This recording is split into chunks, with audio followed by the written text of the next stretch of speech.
Hello, I am Furion, I am your host, and today I'd like to tell you how to win a game of Warhammer Fantasy Battles. So in this episode I'd like to present you what the win in Warhammer consists of and how to achieve it. Without further ado, let's get the ball rolling. So first of all, we need to classify Warhammer as a game. Warhammer is a tactical game with a big element of risk management. Knowing this, we are able to identify 4 key parts which we have to master in order to be good at Warhammer. These are knowing the rules of the game, what tactical play is about, knowing your risk, which is all about simple math really, and finally, the most important factor, the risk management. All of those elements constantly interfere with each other during the game.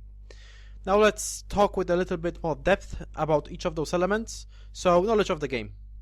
Well, as in any game, you have to know what game are you playing and what are the goals and winning conditions in order to win. Mainly you have to have a complex knowledge of how can your army move. This, however, is easier said than done.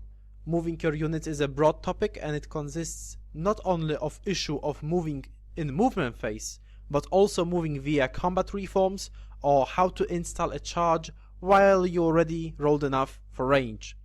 In other words, you have to know what is possible within constraints of the game, and only then, after you have all of those options listed in your mind, you can take decision on what you should do. If you don't know all options that are possible and therefore make decision to do something within your limited knowledge, then in some cases you will miss the optimal solution to a problem. Remember that although knowledge of all possibilities in movement phase is a vital part of your knowledge of the game, the other elements of this skill are not negligible. You have to know your battlefield, the rules for terrain that you play on are mandatory. Then finally we can come to know what units on the board we have. It is a common misconception that you have to know all the special rules and characteristics of certain units that you are playing against in order to play effectively. This is true only to some extent, because all units are constrained by the same rules of movement, so this is your basic level of knowledge that you should have, and knowing the special rules of a unit and whatnot is a next level knowledge. Once again, if you don't know how your units move, then having the knowledge of their characteristics is useless. The next point on the list is tactics. So, as per definition of the word via most military dictionaries, tactics is the theory and practice in using a set of units to achieve a desired goal. Most players think that a tactic is a thing associated with a specific roster.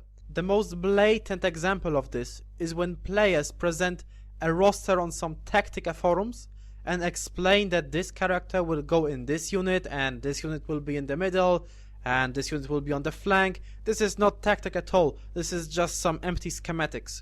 The tactic which you will use in your battles will vary from battle to battle. This has to happen because choosing an appropriate tactic is a step-by-step process, and it's dependent on your army, your opponent's army, your roster, your opponent's roster, prediction of your opponent's deployment, and your opponent's actual deployment. Only after knowing all of those elements you can decide on what tactic do you want to use. Are you aiming for winning big in this battle? Even if you did before you deployed your army, it is high time to reevaluate this now, as you can see what your opponent is up to.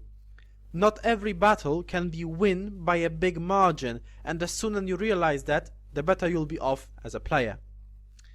The next point on the list is knowing your math. Since in Warhammer you have control over what and when do you want to roll dice, you have to know what can you expect from those rolls, which in turn will allow you to plan your actions better.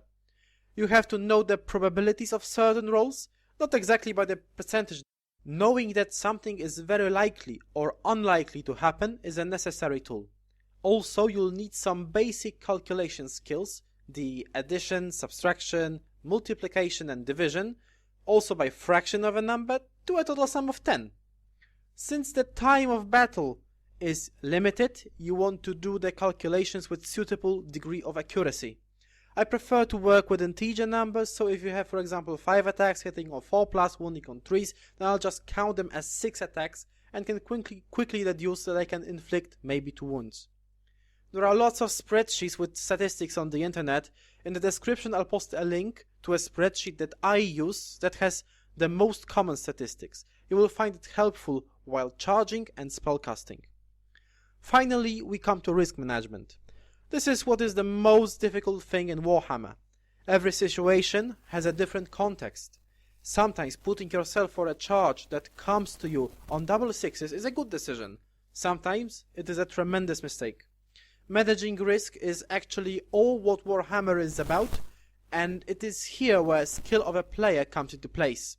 Risk management is definitely the hardest thing to master if you want to be a successful Warhammer player. Without proper risk management, any probability spreadsheet that you might have is useless. Risk management is this very bizarre and hard to precisely describe filter that validates all your moves and decisions. So to sum up, there are 4 main skills that you need to have superior to your opponent in order to win a game of Warhammer. These are knowledge of the game, tactics, math, and risk management. In further episodes I will go into greater levels of depth on those topics, so stay tuned. Feel free to rate the video and leave a comment below. If you would like to support me and see more frequent videos, then subscribing is a direct way to help me. Thank you.